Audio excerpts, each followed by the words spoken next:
Hello, beautiful people of the world. Today I'm just going to give you a life update, tell you a little bit more about myself because this is the first video that I'm making.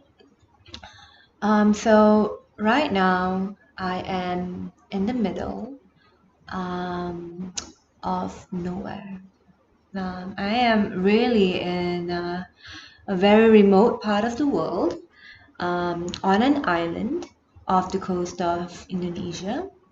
I'm in Bali, and I'm sure a lot of you have heard of this place because it's been popularized over the years through some movies.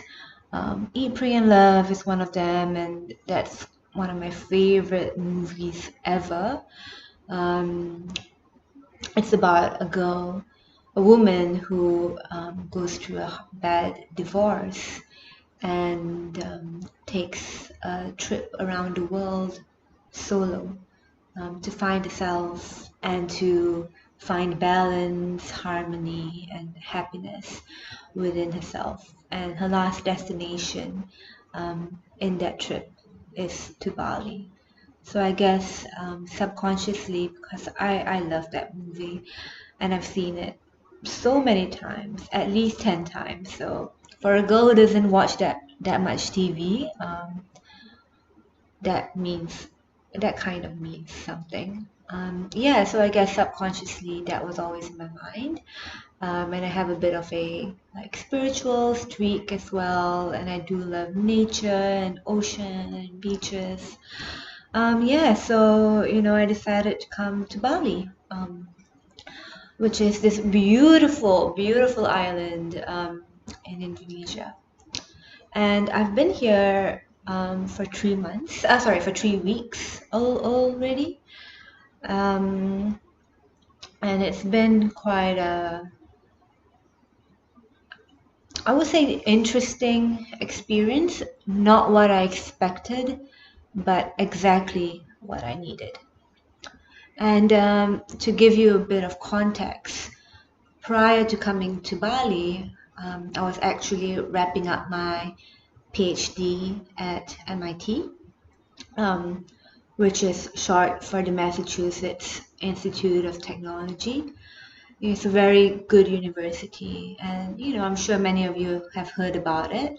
But it's one of the, I would say, nerdiest or geekiest universities in the world. And I was in MIT for the last 11 years of my life, so pretty long time. And well, because I started my journey at MIT with my bachelor's in physics, and then I went on to doing a master's and then finishing my PhD.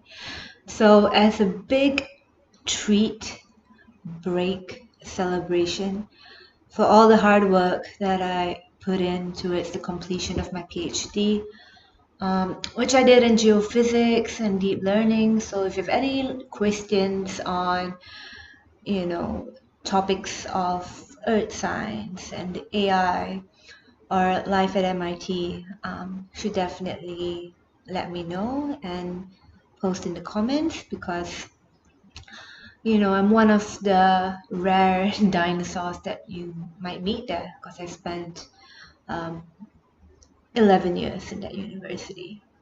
So a big part of my life, a third of my life was actually in academia in MIT in Boston. So it's been a while, and I am really excited to just have a change in my environment. Boston has developed a lot in the last 10 years. When I first got admitted to MIT, it was more of a student town. We had very like collegey vibes, a lot of young people. It wasn't as developed and expensive as it is now because in, I would say, from like 2017 up until now, a lot of big tech companies have moved to Boston. Companies like Google, IBM, Facebook, Microsoft. First, it was the influx of tech companies, and then following that, we had an influx of biotech companies that boomed after COVID. Um, so Pfizer, Novartis, Takeda, the whole array of these big technological companies, they're all in Boston now. And I think some people call it the most concentrated intellectual hub of the world in a certain mile radius. I have to look it up, but it is densely filled with big technological, whether it be in bio or computers, pharma, software.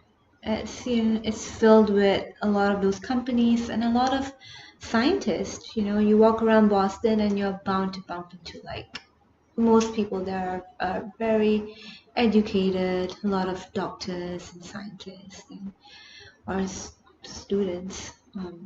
So it's a great place to educate oneself, to be surrounded by knowledge, to develop one's mind, to produce impact in the world. Fantastic place. But I just wanted to take a break from it all. It's one part of life to have a to work on one's mind, but who first of all, the question of who we are is so deep and disentangled completely from our mind and our thoughts. And during those years in Boston, while studying, I actually started meditating at certain points of my journey and began to realize uh, deeper truths about who I am and who we are. And when I say we, I don't just mean things that we consider living, like people and animals and plants. I also mean objects that we consider inanimate, like rocks, a mountain, a table, a chair, the air that we breathe. Actually, we are all connected and we are all the same and one. That is what I learned from my own meditation and experiences. So, after realizing that, you kind of understand, I understood that intelligence is not the end all of what we should um, aspire to be and to know. It is an aspect of my journey as a human being living on this planet, walking on this planet, trying to make a living and make a difference on this planet. But it's so far from the truths about life and who I am as a person. So I just wanted to take a break from it all. I think it was a lot of hard work finishing up the PhD and the last 6 months of school, where I had to, do my research and write up a whole thesis.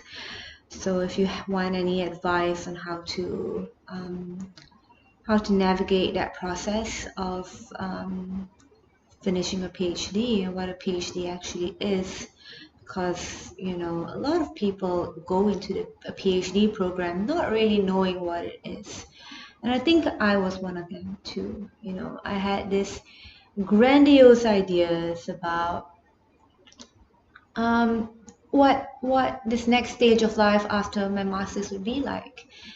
And I think going through the experience was deeply enriching, but also very different from the expectation that I had. And I wished I had spoken to most students over lengthier conversations about their experience, because it would have just prepared me and given me more insight into what to expect for the program. But I just dove right in. And I was really passionate about doing the research that I wanted to do. Um, so, it all worked out in the end, and I'm really happy that I went through the experience, the journey, and have grown in so many ways. So anyway, back to where I'm at right now. So I am in Bali. I'm actually based north of Canggu, and Canggu is basically this um, this town in Bali that's kind of known for parties and surfing and a lot of young people, cafes, restaurants. It's a pretty happening place in Bali, but it has a sort of village feel to it as well. And I think, well, I say village feel because you don't see big skyscrapers in Bali. There is actually a height limit on the houses. So every house is 90% of the houses here are 1 story high, and maybe 10% are 2 stories. But you rarely see houses that are about 2 stories high. And then also a village feel because there's a lot of nature in Bali. And I think that's one of my favorite things about this country is that you look around and you see nature growing in the wild. And the nature here is ancient. You see big trees and like with creepers all over them. I forgot what's that thing that is a plant that I love. It's called I'll let you know soon. But it's like a parasite plant and it has big leaves that are curly at the end. So they grow on these trees and they become huge. You see so much frangipani trees. There's just those beautiful flowers like all over the streets, in people's homes. So it's an island that is very much surrounded by nature. Um, and where I'm living in the north of Canggu, it's in the middle of paddy fields. So in every direction that I look, left, right, forward, backwards, all I see are green paddy fields. It's actually such a treat for my eyes. And like the view from my room is this stretch of paddy field, palm trees, coconut trees, and then the ocean. So, this is just a perfect getaway from the city. And honestly, when I came to Bali, I expected it to be a getaway, a break for me, to sort of recalibrate after my PhD, to have some time and space to myself, away from my family as well and people. It's nice to just unplug for a while. And then I guess I also wanted to see something new that was not America, Boston, or Malaysia, which is where I'm from. Just wanted to see fresh landscapes and perspectives and views. So yeah, I actually booked my ticket a few days before flying. I didn't have time to, even when I landed in Malaysia after my PhD, I was just running non-stop for 2 weeks with things happening in my house and family and like little vacations in Malaysia. So I didn't even have time to think about my what I wanted to do to decompress after my PhD. So I booked my tickets 2 days before coming to Bali, did very little research, and booked myself into this resort in the middle of the paddy fields for 1 month. And right now I am at week 2 and 2.5. And you know what? It has been the best decision of my life coming here.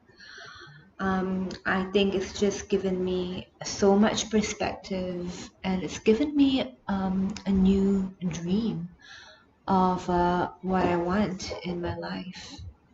And I think if, like me, you are, from a city that is crowded, advanced, developed, you've been working hard, you're surrounded by people with a lot of ambition, you're surrounded by work, surrounded by progress, the constant need to keep working, keep doing, keep striving, keep doing better. And your mind has been so conditioned to existing in that way and believing that is the only way to exist. I feel that I was in that state for a while because I always had goals to strive for, and I would make time, like an hour a day, to do something relaxing for myself, like play tennis or do some yoga, go for a swim. But besides that hour, I was always on the go. I was always working, seeing my friends, having a plan, going out, even cooking, thinking about nutrition. It was always a lot of things that your mind's just racing on and on about. So coming here, when I first arrived in Bali, I thought I would just get away from it all. And to be honest, I did pick a place that's very remote. I'm living in a resort called Sahaja Sawa. It's up in the north of Canggu in a district known as Tabanan. And it is remote because it's very hard for you to get out of this resort and go to a town. And once I didn't realize what remote really meant until I got here. So if I take a walk out of my resort, out of the compound, and take a walk down to the beach, for example, because I've got this beautiful beach about a 15-minute walk from where I live, all you see on the way are you see dogs, you see chicken, you see villages, a lot of old people living in cute houses. But it's really like nothing outside of this resort. It's not even a restaurant that is, a proper restaurant that serves nutritious, healthy food with good ingredients and real ingredients.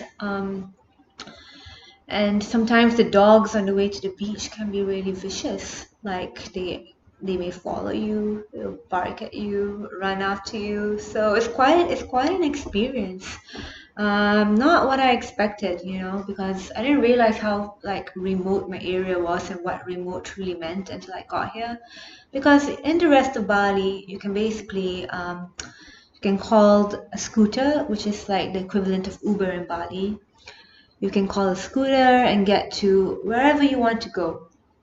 And the closest city to Tabanan is Canggu. And, like I said before, that place is full of people and cafes, like next level cafes. Like cafes built like tree houses with like bamboo and different floors that you can work from. And the food is just amazing. The most delicious food I've had in a while. And it's so like healthy. A lot of health conscious people live here. You actually see a lot of I actually saw a few social media, Instagram influencers who are into health and lifestyle and well-being, like walking to the clubs here. So it's definitely a big vibe, and I'll talk about it in another video. But it's very fun. Canggu is a fun town. So yeah, I'm living north of that, and it's completely different here. It's like peace, quiet, serenity, fresh air, uh, completely different lifestyle. And if you look up into the sky at night, you see beautiful, beautiful stars. So many stars, like I've never seen before.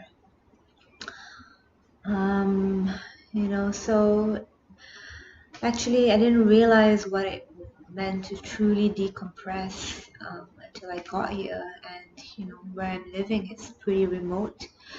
So I've been, although I found ways to go to the city, I've also begun to slow down after I've spent my first 2 weeks exploring Bali. And I'm starting to embrace this lifestyle of decompression.